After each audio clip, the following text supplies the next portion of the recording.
Como o professor Écio Costa muito bem destacou aqui, a repercussão foi super negativa e obrigou o governo a recuar em relação a alguns pontos, é o que eu vou explicar agora.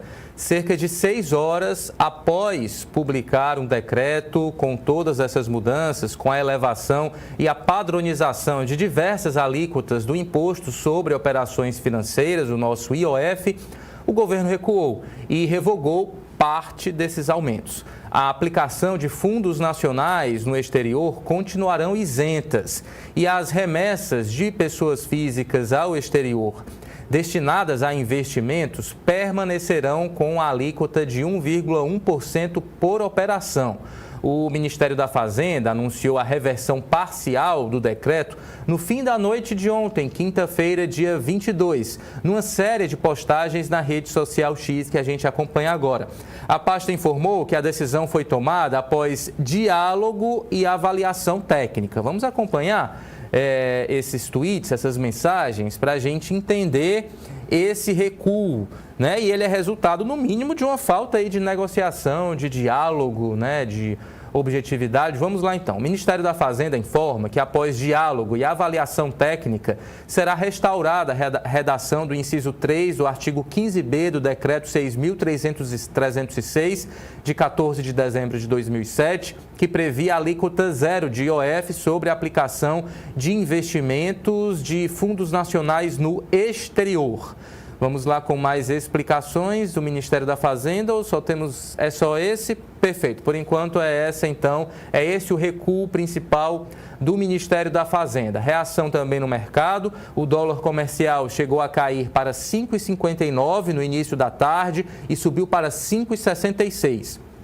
A Bolsa, que chegou a subir 0,69% durante o dia, reverteu o movimento e fechou o dia em baixa de 0,44%. Mais cedo, durante coletiva de imprensa, o ministro da Fazenda, Fernando Haddad, qualificou as medidas sobre o IOF como um pequeno ajuste e evitou ligar a iniciativa às metas fiscais. Mas a equipe econômica prevê, sim, que a tributação de IOF aumente a arrecadação e ajude a reduzir a pressão sobre o Banco Central na condução da política monetária, permitindo a redução da taxa de juros. Vamos já falar sobre Galípolo, sobre Banco Central.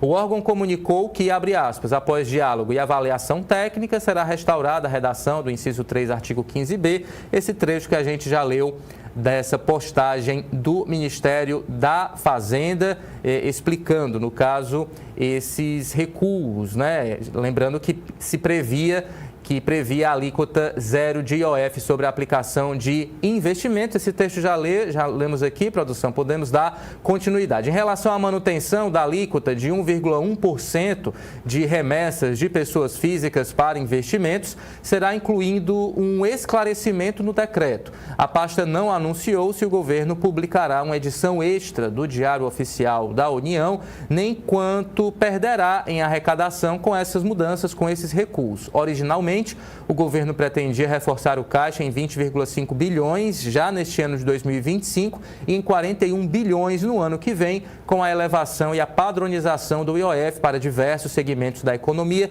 inclusive com o aumento de alíquotas para o crédito a pessoas jurídicas e a micro e pequenas empresas inscritas no Simples Nacional. Na noite desta quinta, o governo fez uma reunião de emergência no Palácio do Planalto para discutir as medidas sobre o IOF após fortes críticas do mercado financeiro com o vazamento à imprensa de parte dessas medidas. O encontro não teve a presença do ministro da Fazenda, Fernando Haddad, que viajou para São Paulo no fim da tarde do dia 22, logo após anunciar o congelamento de mais de 31 bilhões no orçamento de 2025.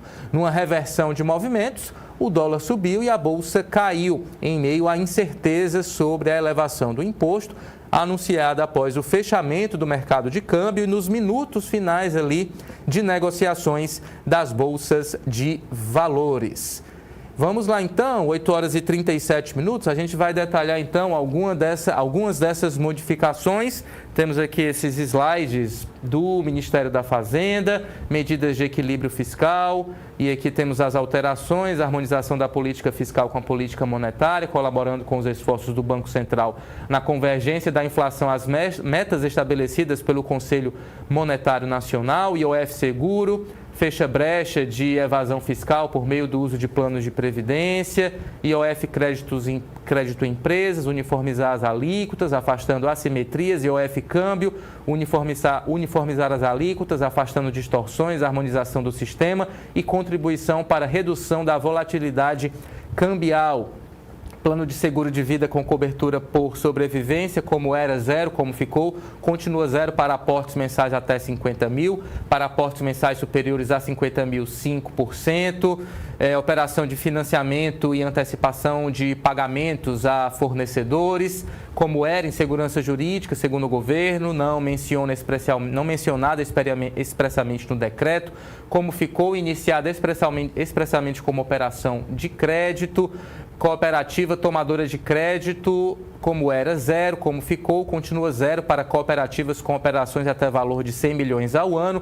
Acima disso, tributação com as empresas em geral, que é algo que o professor Écio Costa reclamou bastante aqui em relação às empresas. Enfim, muitas informações técnicas aqui, empresas em geral, como era R$ 188 de IOF no ano, teto, 15,6 no mês a média, como ficou 395 de IOF no ano, teto, R$ 32,91 mês, média, que as explicações também para empresas, né, simples, para o médio empreendedor, para os MEIs, enfim, está tudo aqui bem detalhado. São algumas páginas que você pode conferir, inclusive, na íntegra no site do Ministério da Fazenda. Estão aí as explicações, professor Écio. O que o senhor avalia rapidinho?